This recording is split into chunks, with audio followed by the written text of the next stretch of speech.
Okay. Welcome.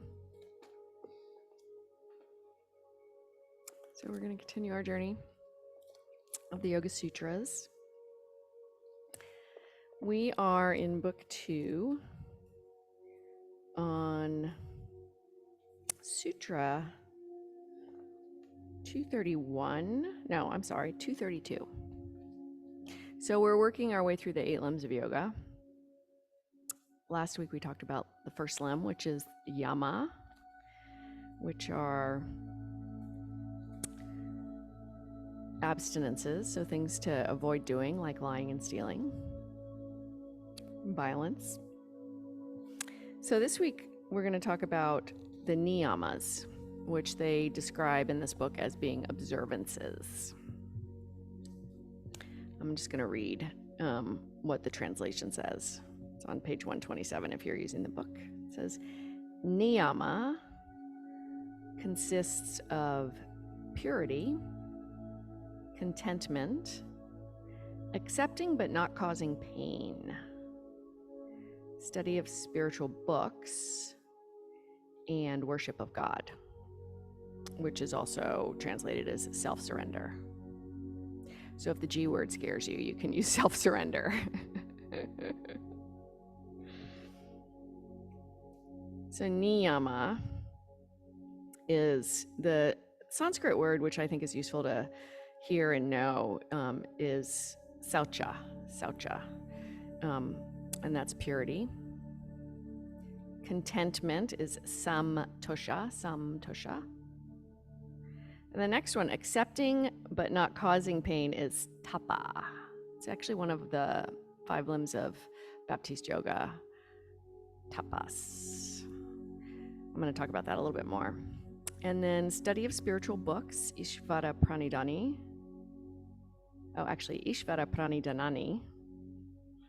And then the worship of God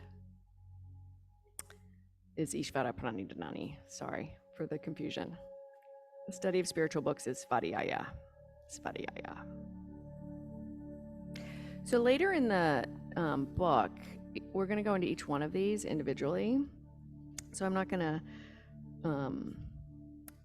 dwell on all of them right now in depth. I'll share with you a little bit of my practice this morning as I read this. So when I read accepting but not causing pain as the translation of tapas, I was like, oh, I don't like that translation.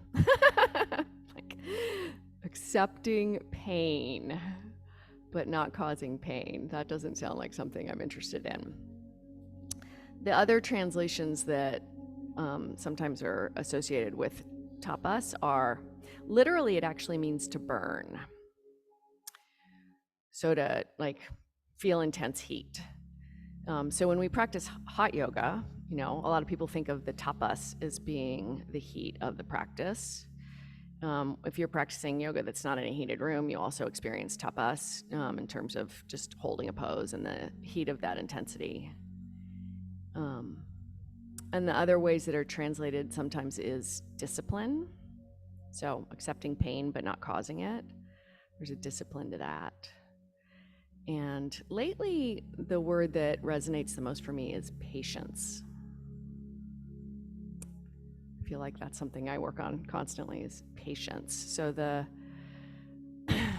practice of tapas as the practice of patience. So as I was meditating this morning, I recalled an experience that I had yesterday that will tell you how enlightened I am. So yesterday, my husband went to make a cup of coffee, and I had cleaned the machine, descaled it using white vinegar, because I didn't have any of the fancy kind that they sell you.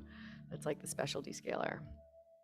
And it takes like half an hour, and you have to run the water through a whole bunch of times. You guys have probably done this if you have had a good coffee maker at any point. And so I was kind of proud of myself. I was like, all right, I did this good thing for our communal coffee pot.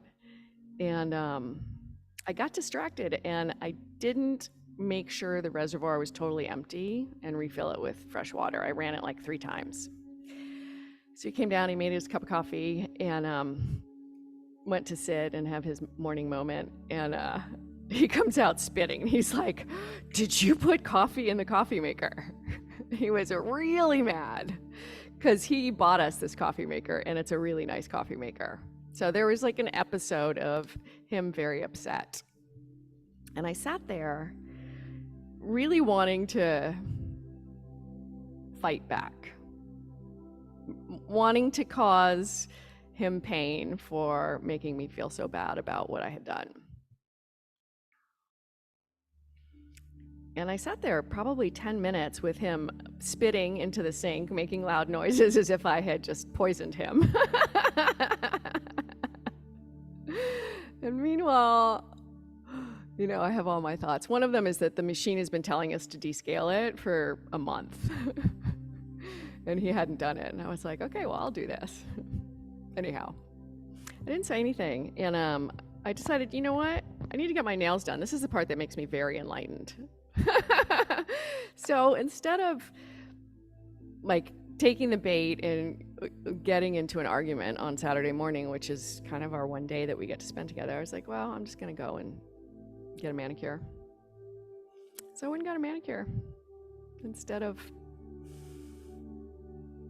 causing pain to somebody else. Right? So I accepted the pain and I didn't cause it to somebody else. And these sutras are spiritual practices, and the reason I share this silly example is it's like that, right? It's not always some glorious version of being a warrior at war and being willing to die for your country and not causing pain to others. I mean, sometimes it's really just in our everyday life, in our personal relationships, and it might be about a coffee maker, and the solution might be a manicure.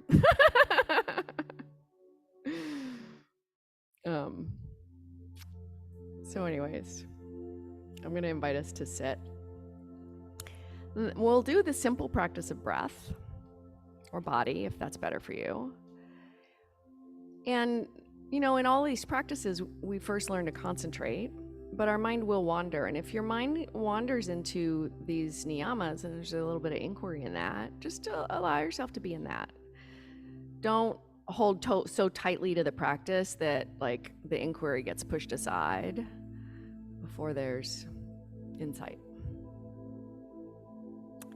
All right. So let's begin. That looks like taking a seat or another posture that is supportive and lets you be, I call it a clear channel for your practice.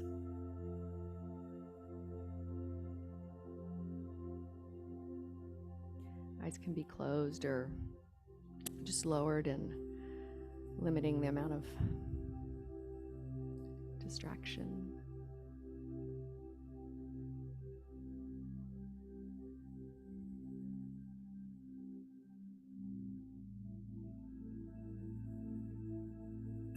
I almost always start my practice just paying attention to my breath, noticing the simple automatic inhalation and exhalation.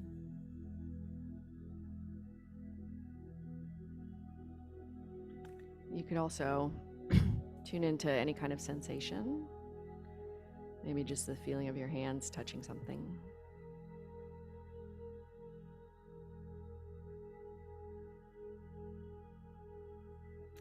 Anchor to something to begin.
bring to mind a situation where you've had to accept some pain. Could be in a yoga class when the teacher holds you in chair pose.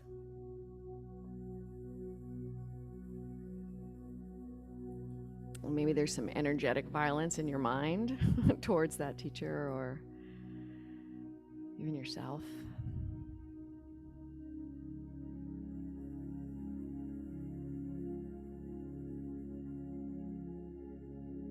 Welcome an opportunity to practice accepting the difficulty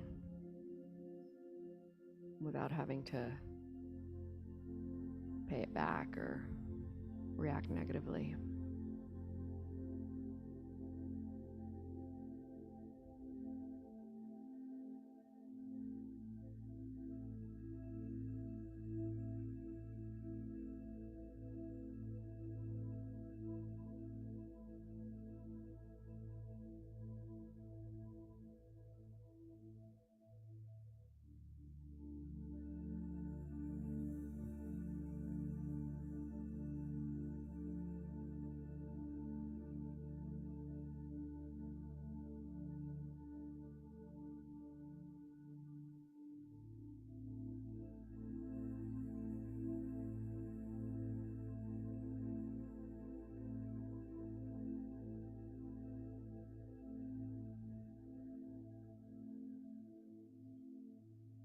Can we accept pain without being a victim or a perpetrator?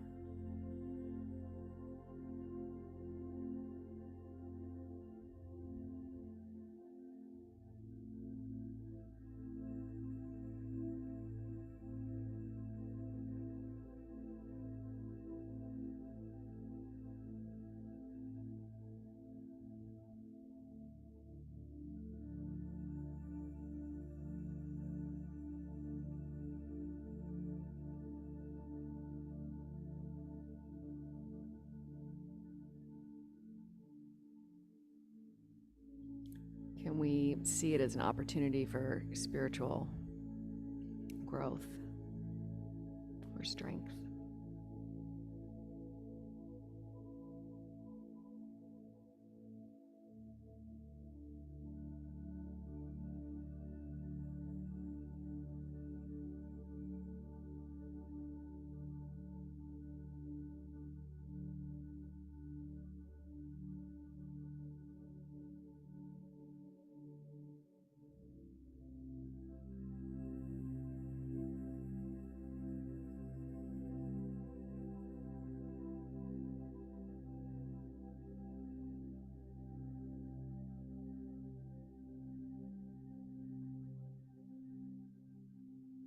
Can we sit in our posture even if our body is uncomfortable or maybe even in some pain?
Be with the sensation or the emotion without adding anything to it.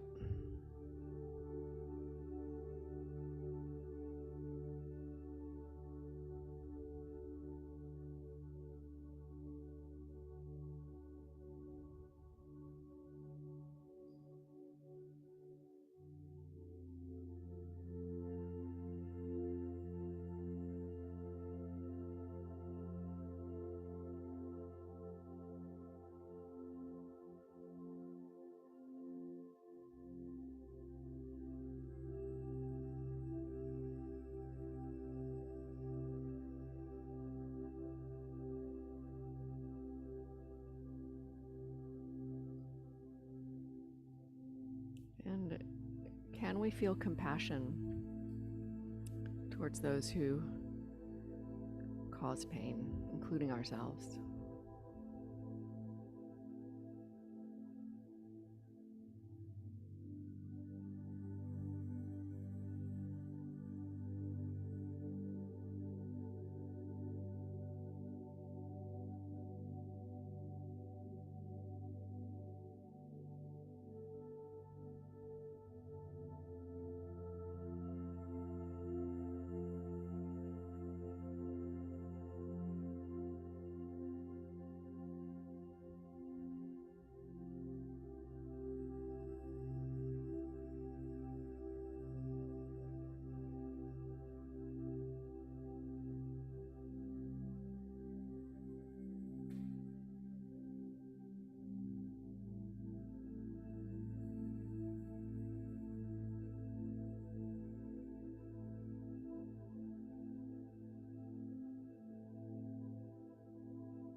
Practicing anchoring into your breath or your body when things get too elevated.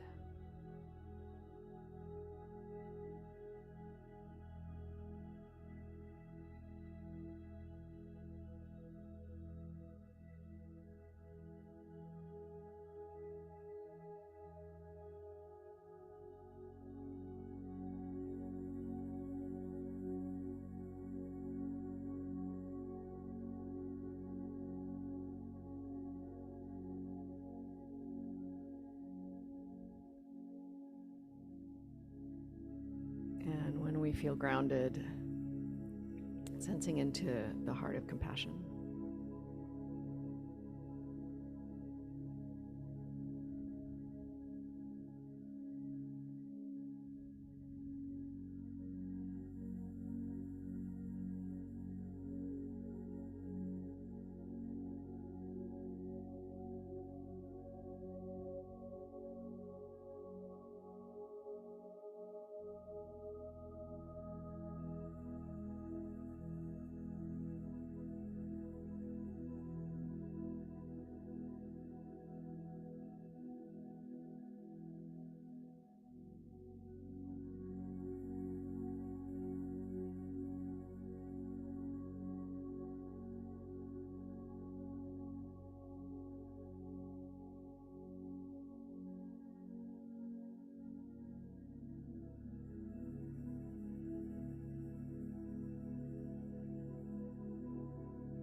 mind has wandered, come back to your anchor, your breath, your body, maybe a mantra.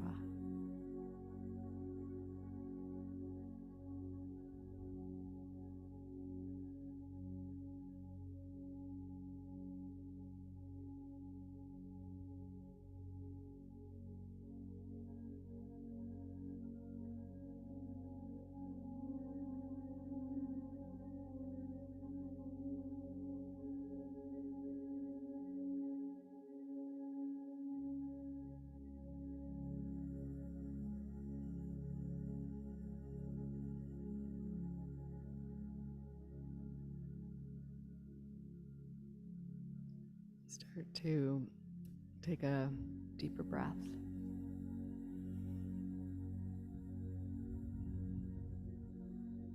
And do that one more time with your eyes still closed. Just a nice clearing, coming back to this moment, this space.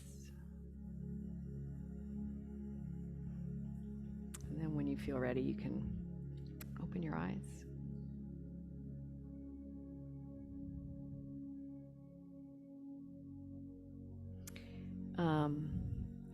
My teacher, Tara Brock, talks about two wings to our practice. There's the wing of, I'll call it equanimity, so the grounding, stabilizing practice, and then there's the wing of compassion. So we don't want to be just flat, stable. We want to really be able to get grounded and then feel what we need to feel for ourselves and even towards those that are suffering. Or maybe it's sympathetic joy, to feel their joy. And I think in my experience, if I can feel that for the person that's causing pain, if I can get past, okay, I just need to stabilize and not freak out, but actually see them and what they might be experiencing. That's the real gold.